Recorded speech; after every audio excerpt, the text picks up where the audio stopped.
Yo, so if you all go through my post, you might see a conversation that I had with someone that lasted quite some time. It was very lengthy on my end. But what I appreciate from that conversation is the other person had enough confidence to talk to me through chat and tell me and relay to me their intention.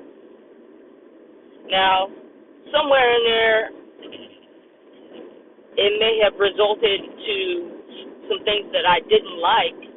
However, they stayed persistent in communicating with me for me to get their intention and for them to get mine.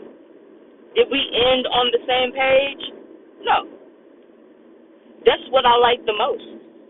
I like the most that we did not end on the same page. However, we had a chat with each other that allowed me to gain their perspective.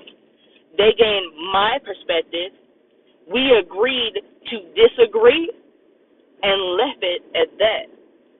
I like the fact that I maintained my composure, not to degrade anyone in a sense of name calling, but also call them out on their things, call them out on their shit. If you would say, hey, you're not going to come into my channel telling me what to do. Now, if you're coming from a coaching standpoint, I can take that. But if you're coming from a telling me what to do standpoint, I fight against that so much.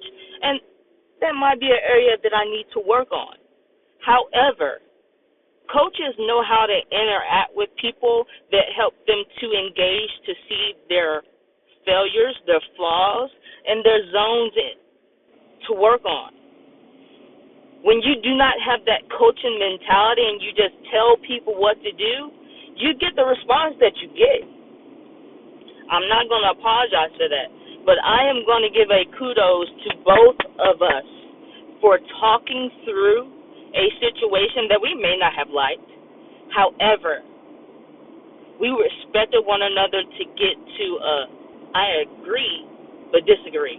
I disagree to just agree that we can end this. I see your point, and I relish in that. I love that. I value that. Thank you. I appreciate y'all. I love y'all.